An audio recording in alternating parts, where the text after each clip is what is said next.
panayam, balita at iba pa. Welcome back mga kabarangay, dito po sa ating Barangay New Zealand na napapanood po sa PSTV Plus Facebook Live.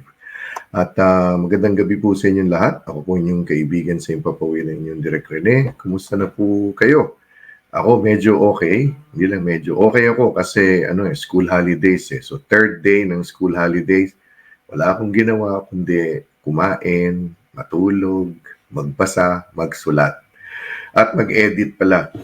Okay, so sa araw nito, sa gabing ito ay makakapanayan po natin ang mga bumubuo. No? Ilan lamang sa mga bumubuo ng isang napakalaking proyekto ngayong November. No? At ito po ay mula sa grupo ng Banyuhay Aotearoa. Okay, at anuhin na natin ang mga promotor. Unahin na natin si Becky mula sa Christchurch. Hi Becky, magandang gabi. Magandang gabi, Direk, at magandang gabi sa lahat ng nanonood sa online TV show nyo. Yes. Okay, thank you so much. At syempre, kasama rin natin mula dito sa Auckland, si Jade Ceres Munoz. Hi Jade, good evening. Magandang gabi po. Hi Direk, magandang gabi sa inyo lahat. Magandang gabi. At syempre, maganda rin 'tong ating pag-uusapan, no? Kasi itong after a long time, kasi after kasi nung pandemic, 'di ba? Tumigil eh. Ngayon may malaking event na naman, no, dadating dito sa atin sa Aotearoa, New Zealand, specifically sa Auckland. Pero bago tayo dumako doon, siguro lagay lang natin into context. Becky, taga saan ka sa atin sa Pilipinas? Taga North. Originally from Benguet. Doon ako lumaki sa minahan ng Felix Mines. Tapos, nag-move ako sa Baguio to study uni. Tapos, nag-move sa Manila to work. Tapos, from there, doon ako, lumipat ako sa Australia 11 years ago. Mm-hmm. Tapos, tapos to New Zealand 3 years ago. Okay. Ano ang tinapos mo sa Baguio? Anong school? Tsaka ano tinapos mo doon? Sa St. Louis University. So, nakatapos ako ng Bachelor of Science in Information Technology. Wow. SLU. No? Okay. Ikaw naman, Jade. Ikaw, Jade. Saan ka naman sa atin? Ako po talagang born and raised in Manila. Pero my parents, my mom is from Bicol, my dad is from Batangas. Pero sa Manila talaga ako lumaki. Nag-visit lang ako sa mga provinces. Tsaka doon ka rin nag-university, nag-kolehiyo sa Manila? Yeah. Sa De La Salle University. Oh, and then anong course mo sa DLSU?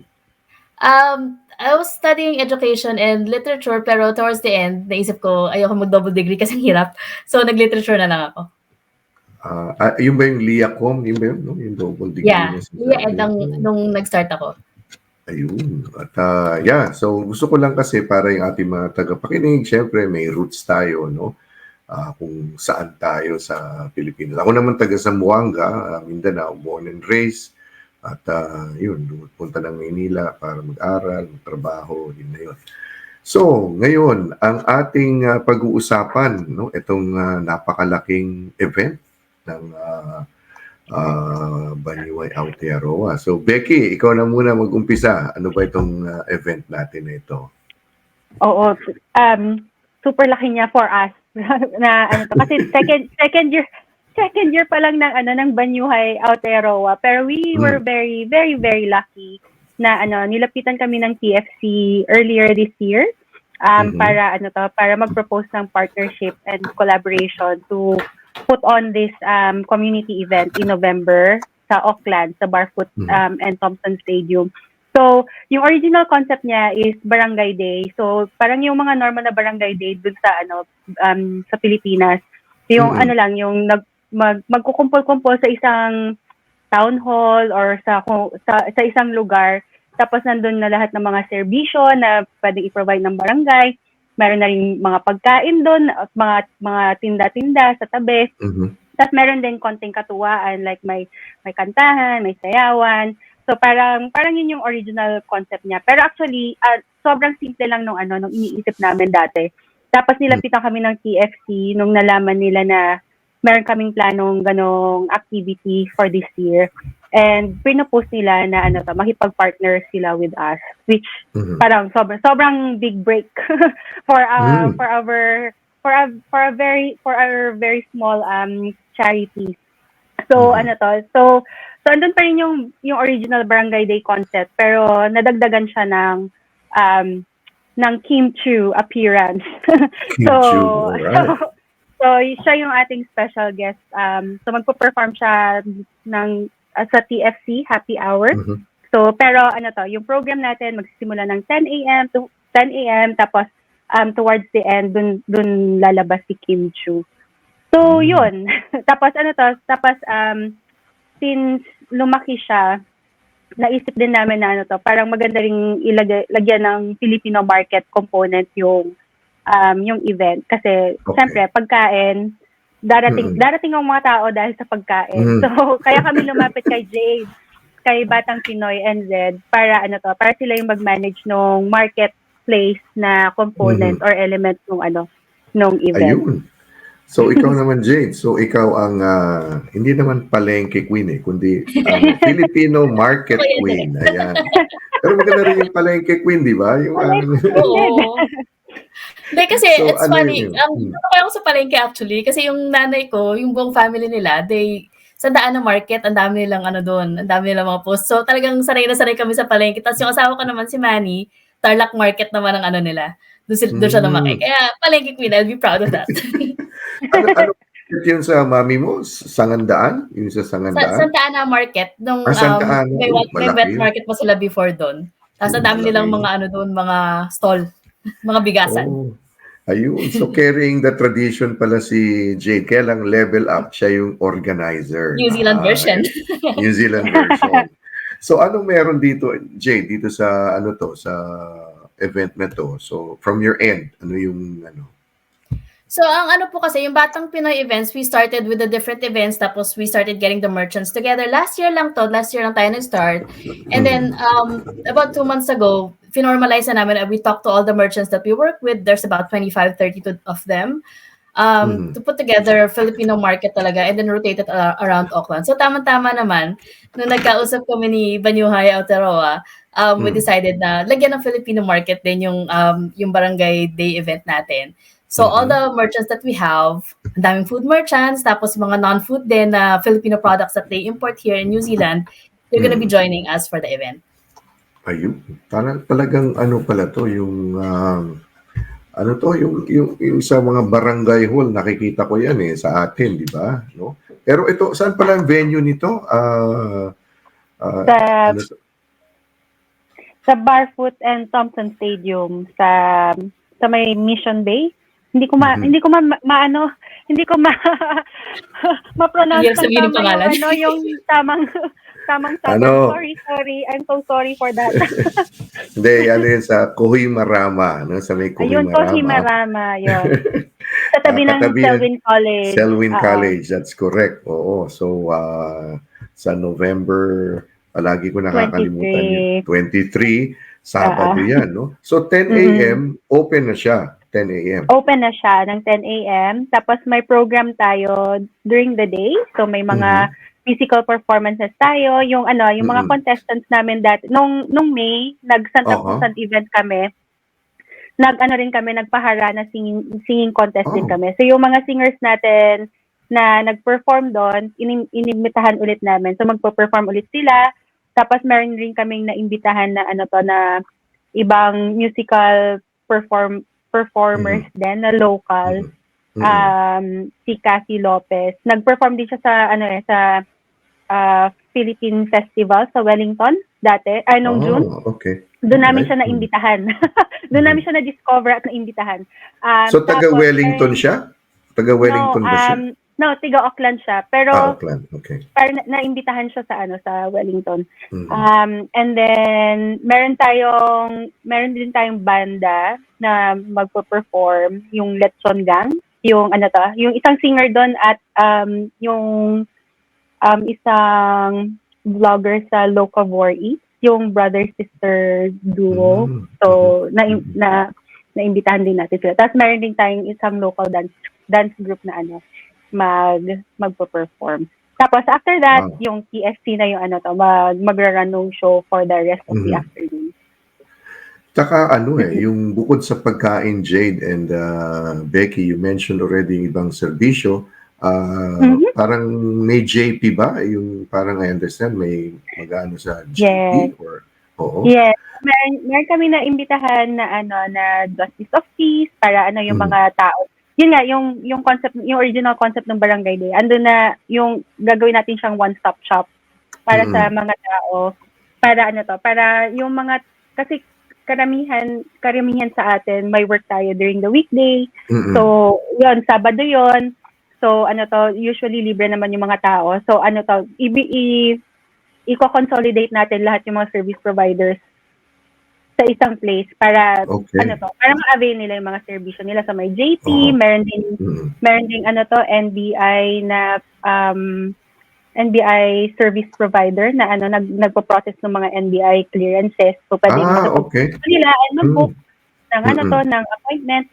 Tapos may hopefully may mga tapos may mga representatives tayo sa ibang other organizations like Migrante, Gabriela, Migrant Action Trust para yung mga yung mga laborers naman may chance sila na makipag-engage dun sa mga tungkol sa mga concerns nila.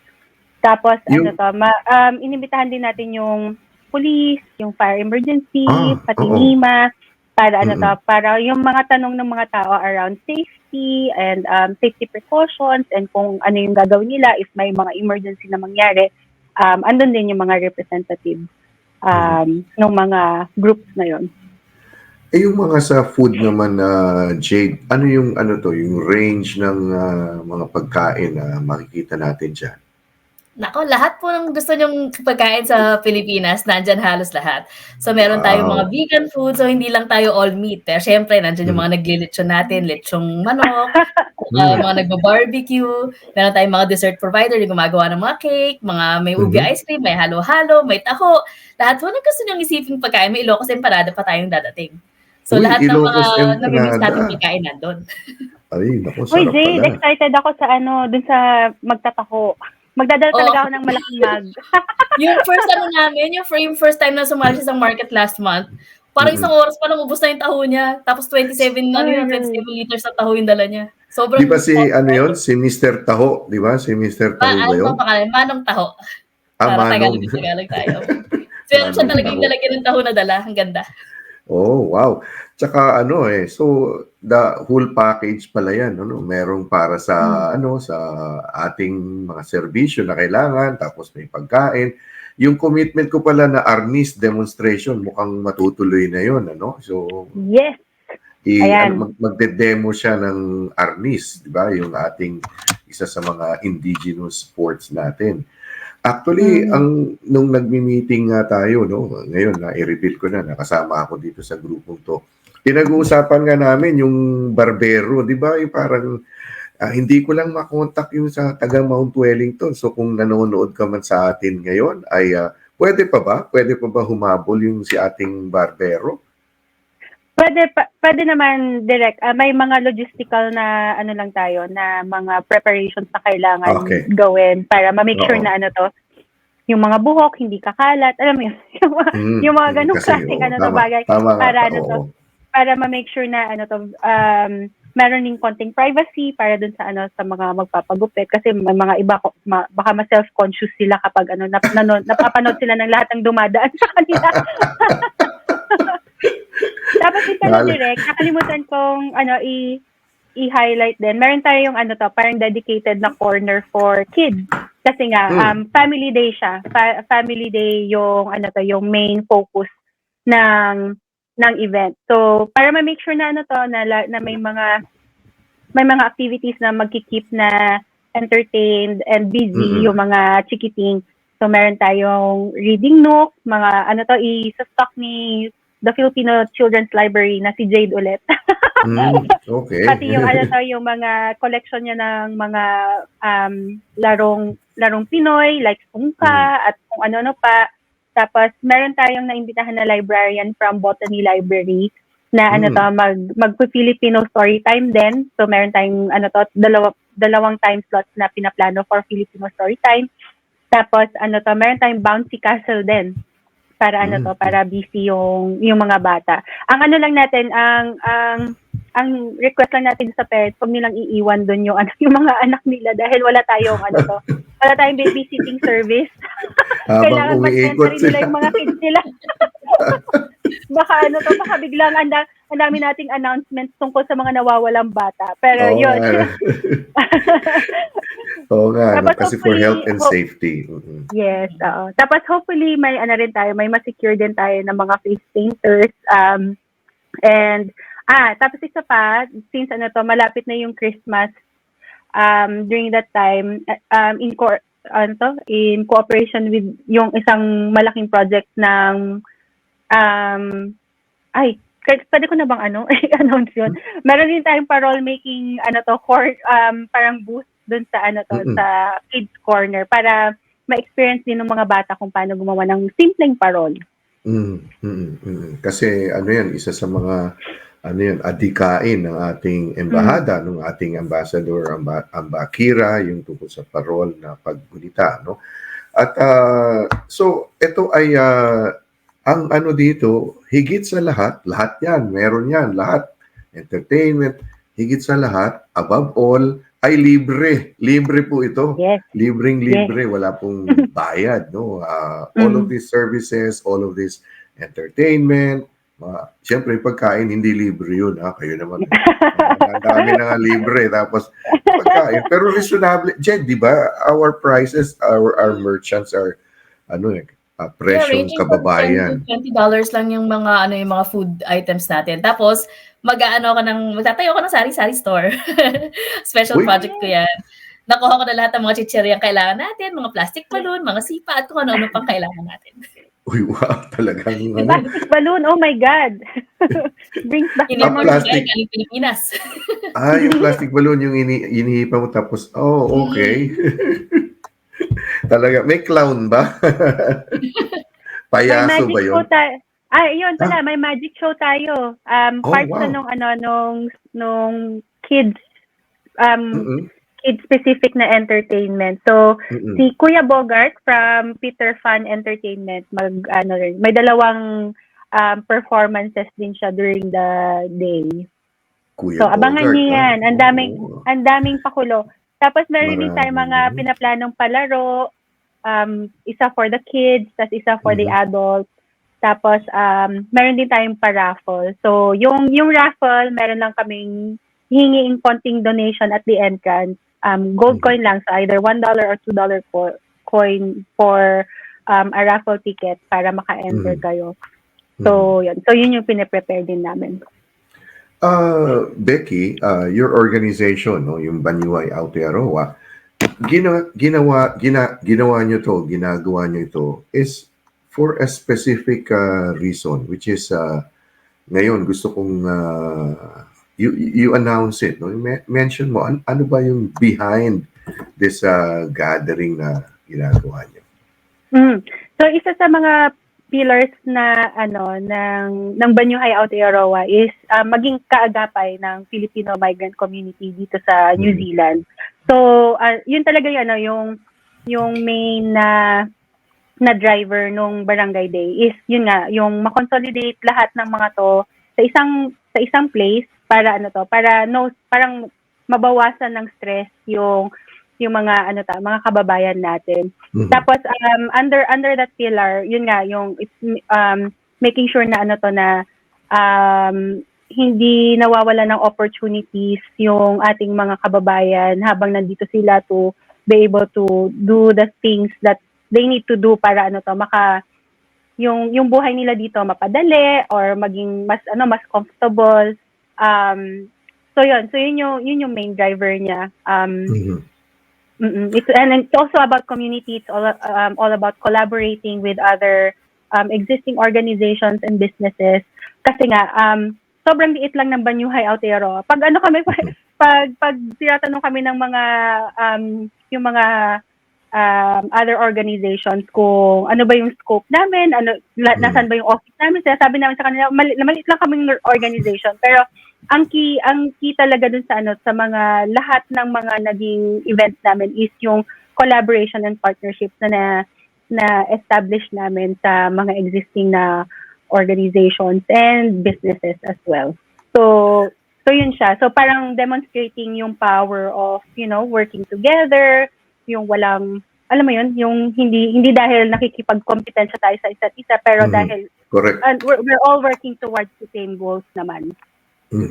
Tsaka yung you'll be, kasi based ka sa Christchurch, so you'll be coming here, and then sina Lois na based sa Wellington ay pupunta kayo dito kasi this is a major undertaking nga, no? And of course, magiging successful ito kung lahat po tayo ay susuportahan natin ang event na ito.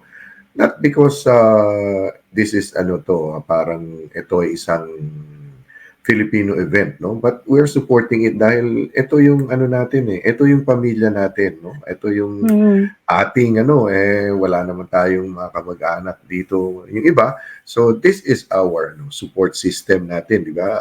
Yung Banyuay Aotearoa. Di ba ang Banyuay, di ba, ang ibig sabihin niyan, bagong anyo ng buhay, yun ba yun? Yes. Yes. Transformation. Dahil nga, parang nagta-transform ang mga buhay natin whenever we go out and search for better opportunities outside of the country. So parang apt siya to na representation kung ano ba yung tina-target ng Banyuhay in terms of long-term goals and yung community.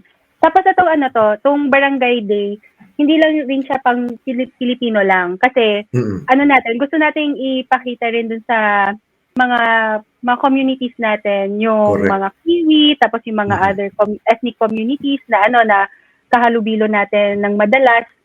Kung ano ba yung paano ba magsama-sama ang mga Pinoy sa isang lugar, tapos ano ba yung nila, ano ba yung important sa kanila, ano ba yung paano ba tayo magsaya, ano yung mga pagkain natin, ano pa yung mga ibang produkto natin. So parang yun din yung gusto nating i-showcase, and gusto nating i-open yung event na yon sa lahat ng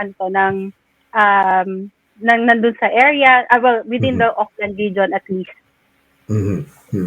Pero Jade, ang ating mga food ay puro Filipino food ito, no? Yung mga Filipino merchants, no? Pati yung mga all Filipino. Tapos meron bang yung mga yung hindi non-food products, meron din merchants doon, Meron din Jade? Meron tayong mga apparel, meron tayong baby clothes, meron tayong beauty products na gawa mismo nung manufactured by the person selling it.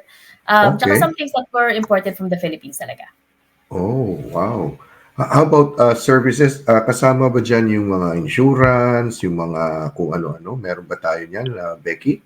Kasama So kinokompleto pa natin yung lineup for services. So for sure meron tayo yung NBI na processor, tapos may JP, hopefully nandun rin may representative rin yung CAB, yung Citizen Advice Bureau, kasi marami silang information na pwedeng i-share.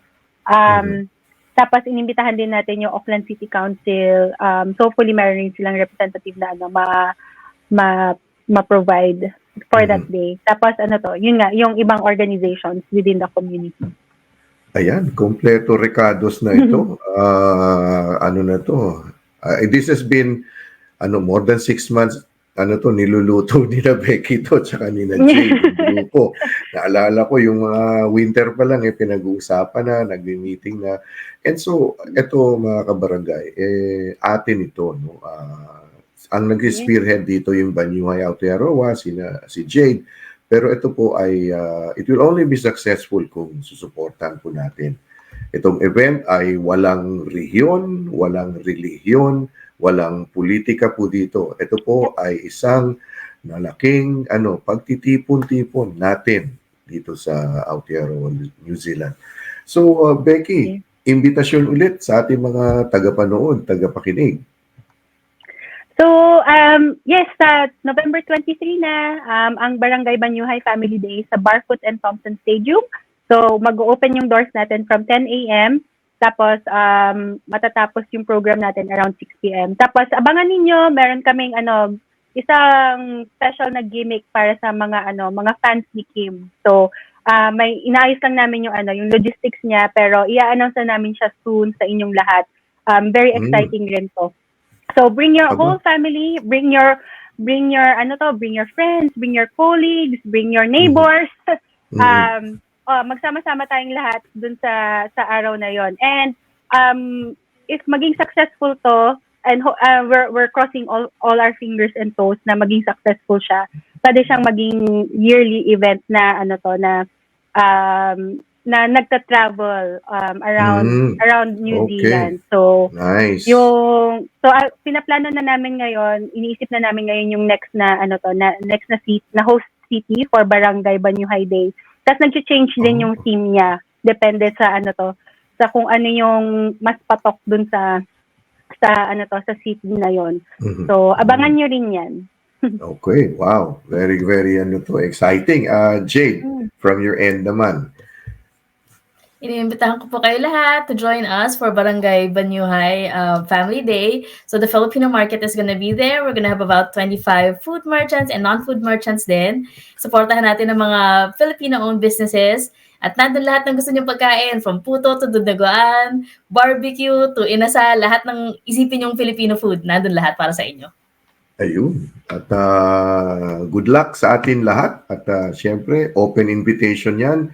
Libre po sa barangay tuloy, sa Barfoot and Thompson Stadium yata yun, sa Kuhoy Marama, sa may Selwyn College, November 23, araw ng Sabado. Yan. Sorry, Direk, meron pala akong ipa-plug din. On the day, marami kaming kailangan na volunteer. Tapos, so kung may mga gustong mag-volunteer for the day, natutulong sa stage, yung magpagmamanage ng stage at kung anong mga nangyayari sa mga stage, at yung pag-make sure na maayos yung takbo ng buong program at yung paglabas-pasok ng mga tao doon at alam ng mga tao kung saan pupunta para makuha yung service or yung yung product na habol nila. So marami kaming volunteer na kailangan. So if you want to volunteer, just email us at mabuhay@banyuhayaotearoa.org or visit our website banyuhayaotearoa.org. Meron na akong 4 na estudyante, nakausap ko na, kinontrata ko na mag-volunteer sila, no? So 3 babae, 1 lalaki na maaasahan ito. Shout out kay Franco, si Abby, at si Liana. Yan silang 3. At si si Ashley. Yung isa nga si Ashley, maganda boses doon eh. Singer kasi yun eh. Sabi ko baka pwede siyang kumanta. So iniisip pa niya secret, may secret. video kay book. Somewhere. So good luck po good luck, and we'll see you on the 23rd of November. Oh yes, Becky. Open pa po kami for sponsorship. So if may mga gustong humabol for sponsorship, so meron kaming different packages na pwedeng i-offer sa inyo para ma-promote or mabigyan ng exposure yung mga businesses ninyo. So just send us an email to via mabuhay@banyuhayaotearoa.org. So thank you so much. Thank you so much, Direk, for giving us this time to promote Barangay Banyuhay Day. And we're looking forward to working with you and with Jade. And yes, very exciting times. Less than 2 months na lang pala siya.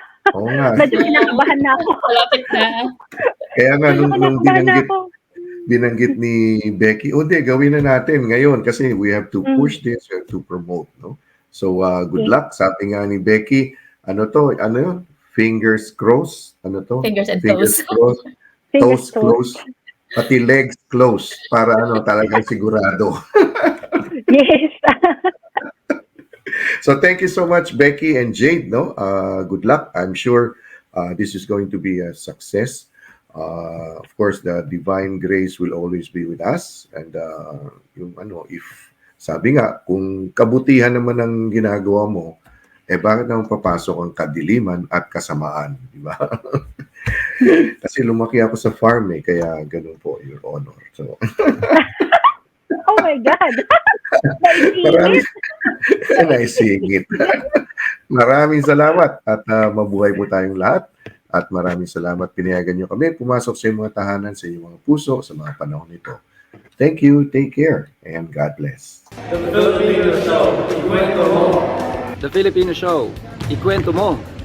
The Filipino Show, ikwento mo. The Filipino Show, ikwento mo. The Filipino Show, ikwento mo. The Filipino Show, ikwento mo.